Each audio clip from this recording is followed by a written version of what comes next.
Happy birthday, Rodrigo Rua Duterte. Today is your 80th birthday. You are 80 years old, but still very strong. Tatay Digong, I wish you all the best. Sana maging matatag. At matapang, tuloy-tuloy mo ang tapang mo, Tatay Digong. Makalaya ka rin, makalabas ka rin dyan. May awa ang Diyos. Alam ng lahat na wala kang kasalanan. Ginagawa mo lang ang tama na dapat. Yan ang dapat gawin para tahimik ang bansa. Pero ngayon inaakusahan ka ng mga tarantadong walang hiya. It's okay, Tatay Digong. Happy birthday. Be happy on your day today. March 28 is your birthday. I wish you all the best. Sana, Tatay Digong, huwag kang malungkot dyan sa loob ng detention cell. Kasi sabi mo pa nga, yung kulungan mo doon sa Netherlands ay para lang nasa hotel ka. Kaso hindi ka lang makalabas. Maganda naman yung detention cell mo eh. Hindi naman katulad dito sa Pilipinas na basurahan yung presuhan dito eh. Mabaho pa sa tae ng baboy. Siksikan ang tao.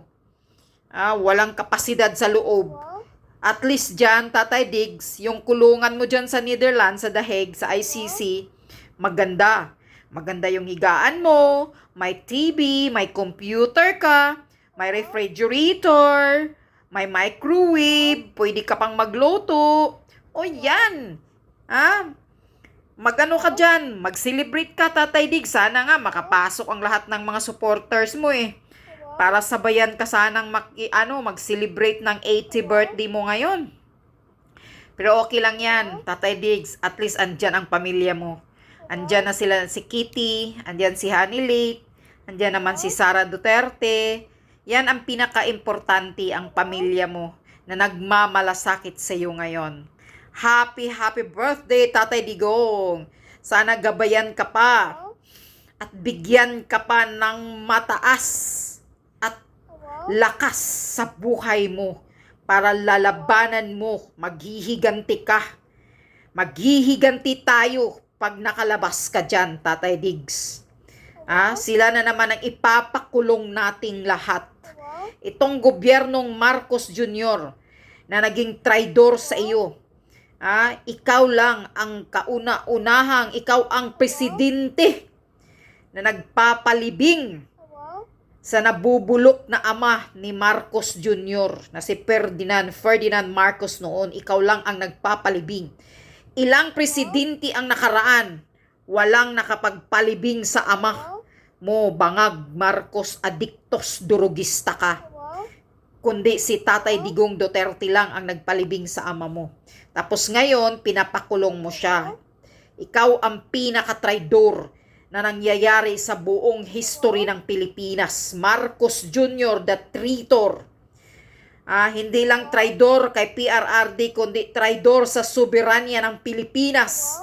Sa pag-surrender mo kay Rodrigo Rua Duterte sa Netherlands, ay nagpapakita na isa kang traidor sa soberanya ng Pilipinas dahil sinurinder mo ang isang dugong Pilipino sa banyaga. Yan yun, nasa konstitusyon natin yun, na dapat ang dugong Pilipino, ang mga Pilipino ay protektahan mo. Kaya ka nakaupo dyan, ikaw ang leader at ama ng Pilipinas. Ikaw ang magsusuportas out, ikaw ang magprotekta sa mga Pilipino. Pero ano ang ginagawa mo kay Tatay Digong Marcos Jr.? Walang hiya ka. Trinaidor mo ang mga Duterte. Nakabalik ka. Diyan, nananalo ka bilang presidente dahil kay Sara Duterte na nakisama sa'yo bilang vice president mo.